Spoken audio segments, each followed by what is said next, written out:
යාළුවනේ ඔන්න මගේ කවුපි වගාව රතු කවුපි වගාව මං කිව්වාලට මේ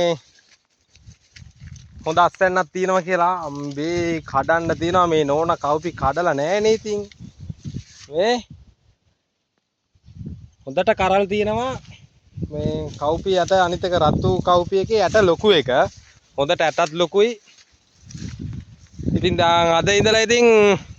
මගේ ජොබ් එක ඕක තමයි කවුපි කඩන්න ඕන කවුපි වලට බෙහෙත් ගහන්න ඕන අම්බේ සල්ලි වලටක් ගන්න වෙයිද දන්නේ කවුපි කඩන කට්ටිය හොඳයි ඇත්තරම මේ මගේ කවුපි වගාවට තෙරුවන් සරණයි කියන්න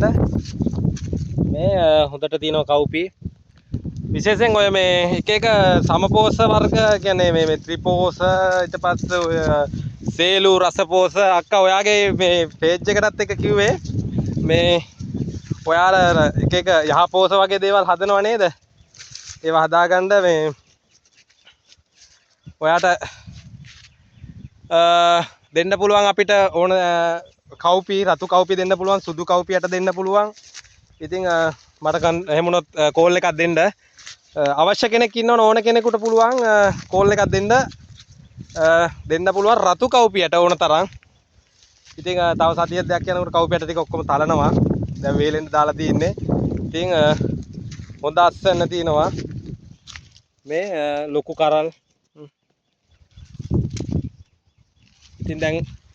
ඔන්න හවසේ ඉඳලා වැඩේට බහින්න ඕන ඉතින් මං කිව්වනේ මේ තියෙන ඔක්කොම මගේ කවුපි අක්කර කෙලින්ම දෙකක් අමාරුයි තමයි මහන්සි තමයි අවුවට කර වෙනවා වැස්සට තෙමෙනවා එහෙම තමයි එහෙමයි කියලා අතහරින්න හොඳ නෑ ඉතින් මං දැනන් හිටියේ නෑ මෙච්චර කවුපි හැදිලා තියෙන කියලා නැත්තම් මං දැම්මම එනවා කඩන්න මේ නෝනා කිව්ව නෑ අවුලක් නෑ හවස ගියාම ඇති කියලා එයාගේ කපටිකමට එයා මේ අවුවේ කර වෙන්න බැරි හින්දා එයා කිව්ව නෑ එච්චර නෑ මම මේ දවස් ටික කවුපි කඩලා තියෙන්නේ කියලා කඩලා කියලා කිව්වට මේ තව එහෙමම මේ ඔක්කොම මැරලා තියෙන දැන් මේ මැරිච්ච කවුපි ඔක්කොම කඩන්න ඕන නැත්තම් කැඩුවේ නැත්තම් මේ කවුපි ඔක්කොම අවුව සැරට කරලා පුපුරපුවම ඇට ටික ඔක්කොම විසි වෙනවා ඊට පස්සේ මේ ඉතින් ඊට පස්සේ බෑ අතර මුකුත් කරන්න ඉතින් හවස තමයි අපි කවුපි කඩන්නේ ඔන්න ආයෙත් කියනවා රතු කවුපියට බීජ හරි එක කියන්නේ ත්‍රිපෝෂ වගේ යහපෝෂ සේලු රසපෝෂ හරි මේ කියලා තියෙනවනේ අන්න ඒ කට්ටියට අවශ්‍ය ඇට වර්ග දෙන්න පුළුවන් රතු කවුපියට ඉතින් මට කමෙන්ට් එකක් දාලා